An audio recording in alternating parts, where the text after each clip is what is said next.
Bonjour à tous. Oui, on est samedi. Oui, ce n'est pas l'émission que nous avons repris en quotidien en direct sur Twitch que je vous fais toujours sur Twitch cet après-midi. S'il vous plaît, je vous en prie, regardez la vidéo jusqu'au bout. Je vais peut-être augmenter le son. C'est bon.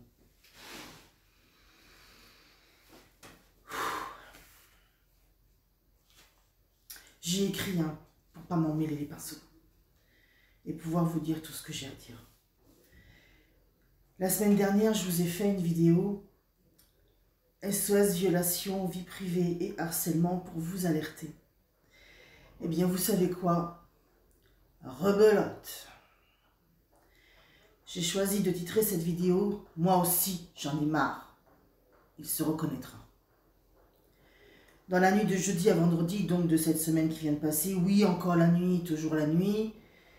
Comment voulez-vous qu'après je puisse normalement travailler le jour? Toujours le même appartement, en fiesta, au 3e étage de l'immeuble du restaurant Khmer, juste un peu plus haut que chez moi dans ma rue. La musique à fond jusqu'à plus d'heures, à parler très fort pour couvrir la musique et réussir à s'entendre, le tout avec les fenêtres grandes ouvertes, donc forcément je ne pouvais pas éviter de les entendre, même avec la fenêtre fermée et les volets fermés. Donc il continue de continuer, en plus de la violation permanente de ma vie privée, de ma vie professionnelle, des fruits de mon travail par l'exploitation des informations, puisque je ne donne pas tout publiquement, donc il s'arrange pour les exploiter et me les voler, celles-là aussi. Y compris de toute évidence à leur bénéfice judiciaire à eux, donc encore avec les moyens et les personnels de l'État, ils continuent de continuer. À force d'être empêchés de dormir, parce qu'obligés de les entendre, vu le foin qu'ils faisaient, j'ai aussi constaté, en tant que témoin direct, plusieurs choses. À plus de 2 h du matin, ils ont visionné et commenté la consultation privée téléphonique avec un avocat. Oui, un avocat, vous avez bien compris. Avec qui j'échangeais sur ma défense, donc de manière précise. Et c'est pas la première fois qu'ils me font le coup de l'exploitation à leur bénéfice. À eux. Au vu du commentaire d'intimidation auquel j'ai eu droit dans l'audition qui a suivi, la dernière fois que c'est arrivé. C'était une avocate, cette fois-là.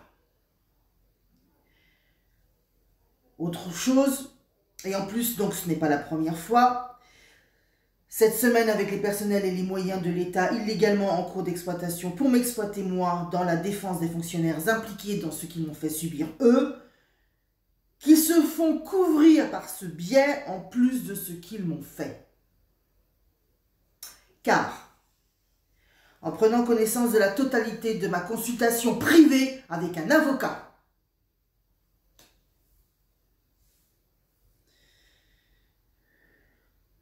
voici quelques commentaires auxquels je n'ai pas pu échapper, bien que j'aurais préféré pouvoir dormir. Une femme lui a dit « Maintenant, tu sais à quoi tu vas avoir droit. » Donc, pour sa propre défense judiciaire à lui. Ce qui confirme non seulement qu'il est policier, mais qu'en plus, c'est le policier fanatique de Macron qui a procédé au proxénétisme que j'ai subi sur Angers avec des images volées de la violation de ma vie privée diffusée dans la boîte de nuit la plus fréquentée du centre-ville d'Angers, juste en bas de chez moi, avec tout ce que ça a engendré en plus de ce qu'il a fait d'autre. Ce qui confirme que lui, un des principaux coupables, a eu un accès plein et entier, gratos, à son propre bénéfice de ma défense dans le cadre d'une consultation avec un avocat. Et les images déjà volées à l'époque de son proxénétisme perpétré dans la boîte Le Baudelairo, il continue d'y accéder. À ce premier commentaire qui lui était fait sur la consultation privée avec mon avocat, il lui a été répondu, lui, pardon, a répondu, j'avais des ordres. Comme si ça excusait quoi que ce soit des actes qu'il a commis, avec tant de zèle, de mensonges, de jouissance à détruire ma vie tellement le gars il est fanatique de Macron, pour finalement pousser jusqu'aux menaces de mort, suite auxquelles je me suis résignée à quitter YouTube où le succès commençait pour moi. Pile à ce moment-là. Il est l'acteur principal de ma descente aux enfers du premier semestre 2019. Ce type m'a démoli, moi, en plus de démolir ma vie. Il l'a fait. Et avec un très grand plaisir et une jouissance d'éclamer nuit après nuit dans ses commentaires. Parce que ça ne suffisait pas de le faire, en plus il s'en vantait. Et à voix suffisamment forte et en sachant que j'entendais.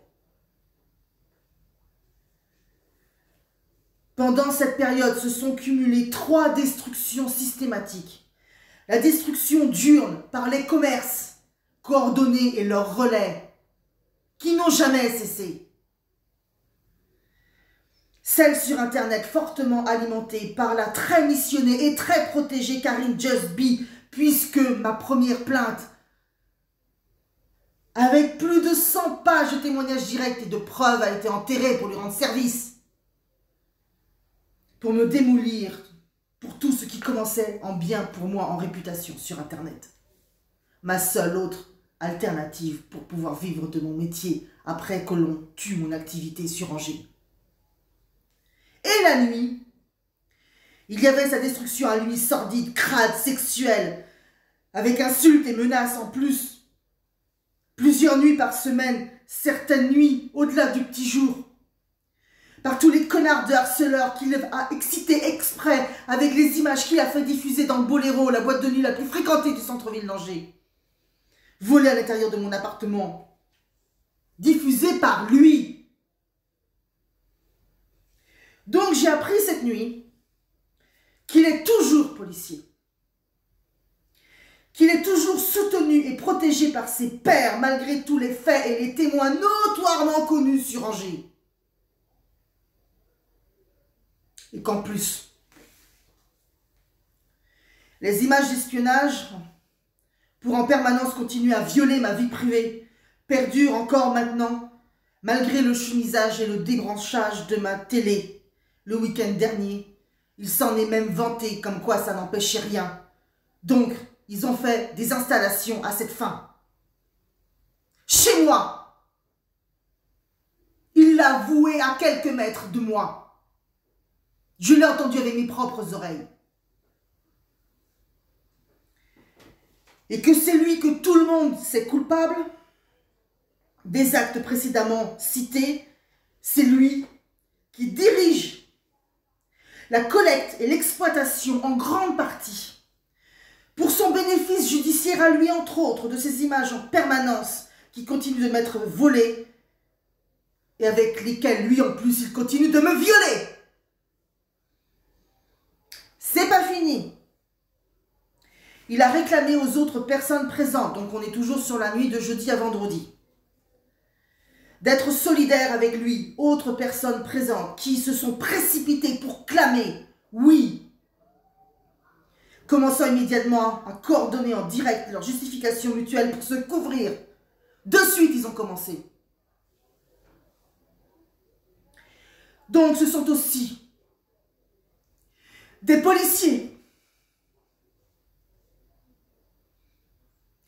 L'appartement du 3e étage de l'immeuble du restaurant Khmer, un peu plus haut que chez moi dans ma rue.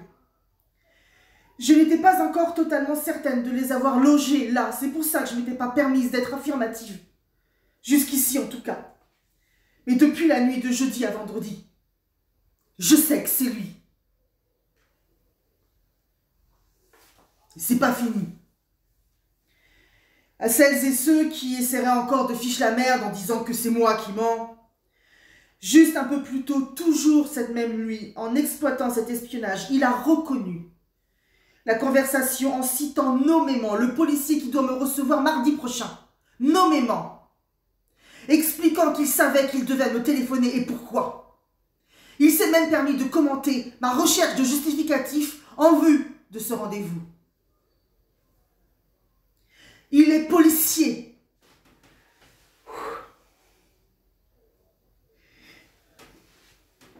Je défends cette corporation et c'est un policier qui me fait ça. C'est un policier qui me fait ça depuis le premier semestre 2019.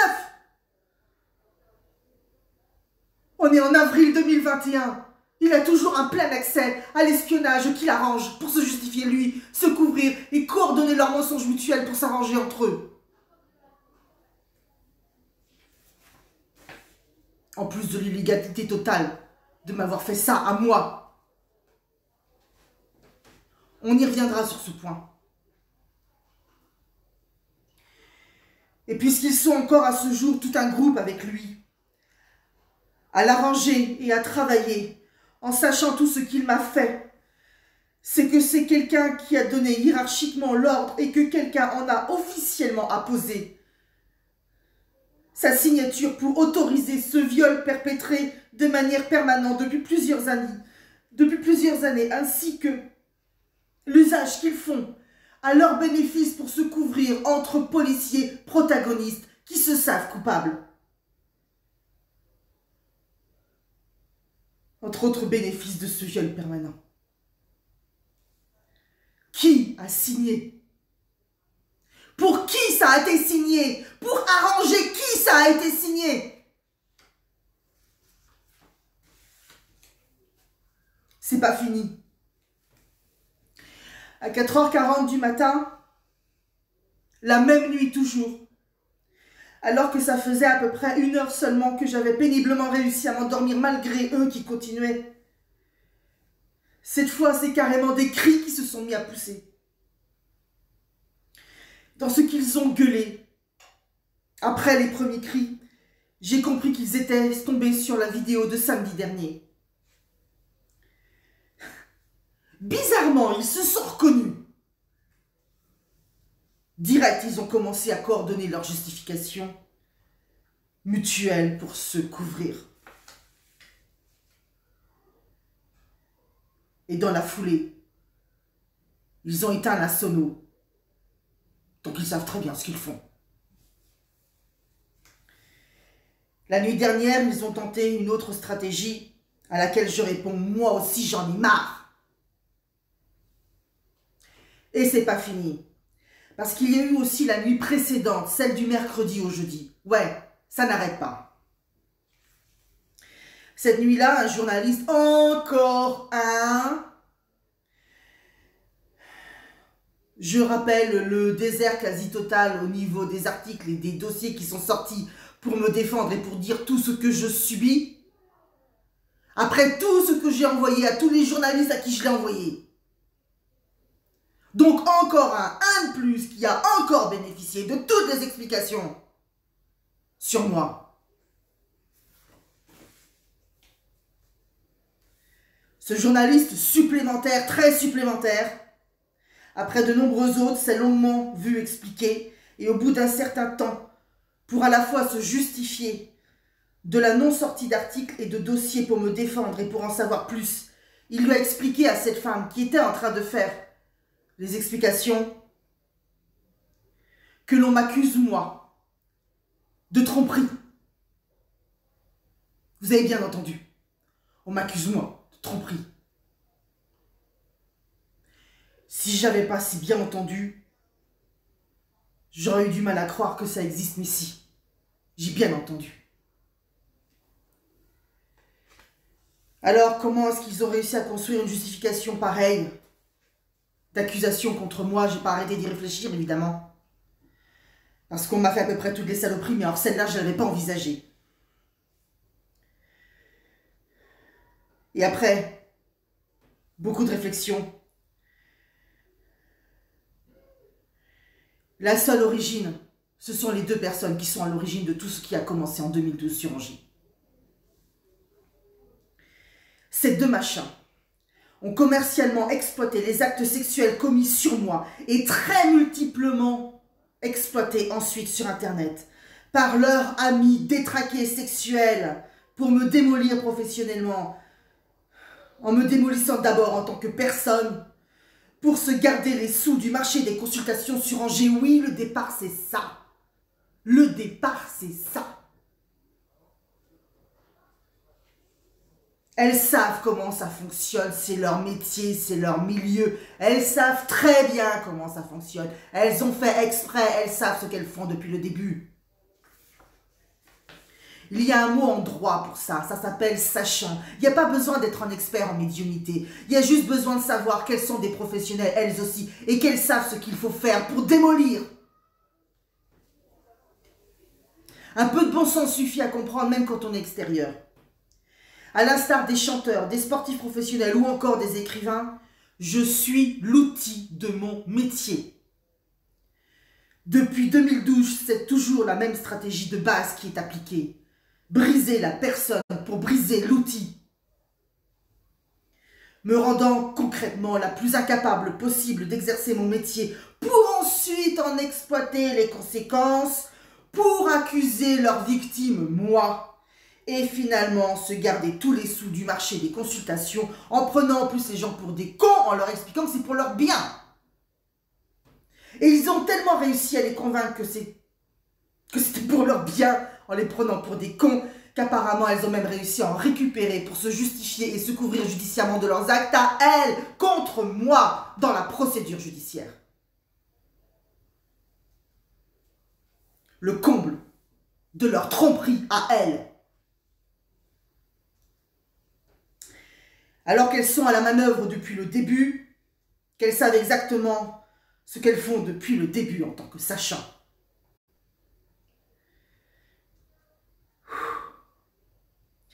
Depuis que j'ai envoyé paître Macron en octobre 2017, et encore plus depuis que j'ai donné l'alerte seulement quelques minutes avant l'attentat de Strasbourg, démonstration publique de mes réelles capacités contrairement à ce qu'elles font courir sur moi depuis 2012, me permettant enfin de réparer ma vie et de commencer à connaître le succès, pile poil de manière synchrone, de l'aveu même de ce policier, je l'ai entendu dans la nuit de jeudi à vendredi. Le policier le plus coupable localement ayant perpétré tous les actes contre moi, il a reconnu, je l'ai entendu de mes propres oreilles dans la nuit de jeudi à vendredi, qu'il a commencé à cette époque-là.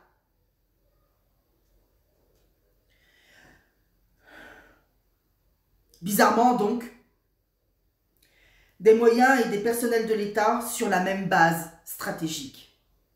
Briser la personne pour briser l'outil. Se sont donc rajoutés pour faire encore pire, tel que précédemment explicité, ce policier, sa clique et les moyens de l'État qui lui ont été accordés. Pile au moment où mon agenda était plein de rendez-vous, de personnes enthousiastes et heureuses de me découvrir, vous imaginez bien les dégâts que ça a engendré. Les actions conjuguées de leur destruction cumulées. Le jour, la librairie et sa clique, sur Internet, Karine Jusby et sa clique en relation avec la libraire. Elles en ont parlé aussi bien l'une que l'autre. Et la nuit, ce policier fanatique de Macron et sa clique à lui, et tous les connards de harceleurs, qu'il a fait exprès d'exciter sexuellement contre moi pour qu'ils poursuivent leur œuvre, plusieurs nuits par semaine, parfois au-delà du petit jour. Pendant des mois. Donc, en plus de tout ce que je viens de vous expliquer, je ne pouvais plus du tout dormir. Allez travailler dans ces conditions-là. Allez-y, essayez. Après, on rigolera. Et ces gens ont conjugué donc leur destruction cumulée à ce rythme de manière très intensive pendant tout le premier semestre 2019. Ils ont intentionnellement perpétré ces actes. Ils ont intentionnellement détruit ma personne et ma vie. Eh bien, devinez quoi? Ces gens continuent en prenant cette fois les journalistes pour des imbéciles finis. Et je peux vous assurer qu'il y a d'autres adjectifs qui pourraient convenir, vu à quel point l'entourloupe et la manipulation est grossièrement dommageable à mon détriment depuis plusieurs années. Et de toute évidence, ils sont nombreux à s'être contentés de tout gober. Comme quoi, moi, la victime sur laquelle ils s'acharnent, depuis des années, je suis coupable des conséquences de leurs agressions et destructions que j'oublie, cumulées, en me faisant accuser, moi, de tromperie. En plus de tout ce qu'elles m'ont fait subir. De tout ce que Macron, en utilisant de manière illégale les moyens et les personnels de l'État, m'a fait subir. Au bout du bout, c'est moi qu'on accuse de tromperie. Non seulement je ne suis pas défendue, non seulement j'ai pas la justice, mais en plus on m'accuse de tromperie. Je peux vous assurer que ça fait mal, parce que j'ai eu droit à peu près à toutes les saloperies, aux trucs les plus crades, les plus dégueulasses. Mais alors il y a un truc que j'ai pas vu arriver, c'est qu'on m'accuse de tromperie.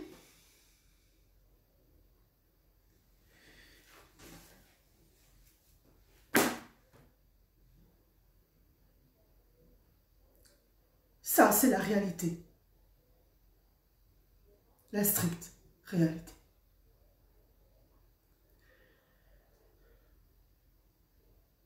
Et je suis désolée de devoir vous prendre à témoin. Mais je suis tellement isolée que je n'ai plus que ça. C'est pas cet avocat-là qui risque de me défendre maintenant.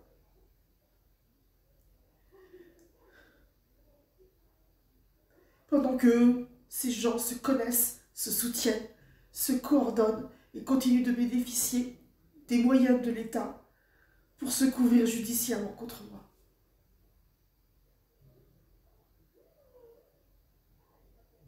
La libraire, elle avait carrément son référent. Jusqu'à très récemment.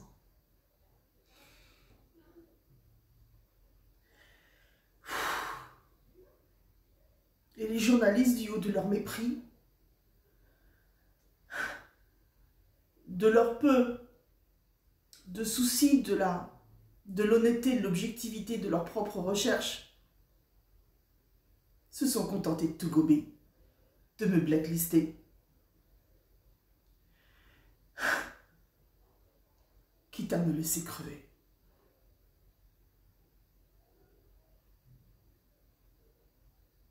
Et ils continuent encore en ce moment, ces journalistes, de les croire, de les considérer et de leur accorder du crédit comme si c'était eux les victimes. Il est passé où le journalisme? Il pourrait au moins avoir une réaction, je sais pas moi, de fierté, d'orgueil professionnel pour avoir été à ce point pris pour des cons et exploité au bénéfice des agresseurs, au bénéfice, au final, de Macron.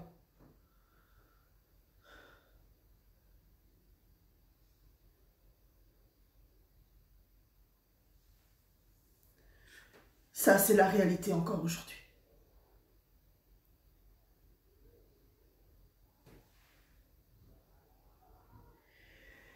Je vous souhaite quand même un bon après-midi.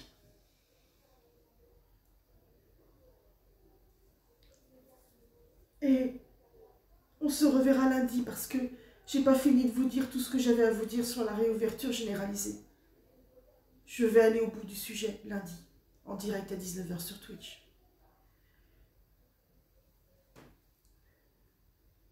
Bon week-end quand même à vous. Et encore merci pour votre patience, votre soutien et votre fidélité. Merci.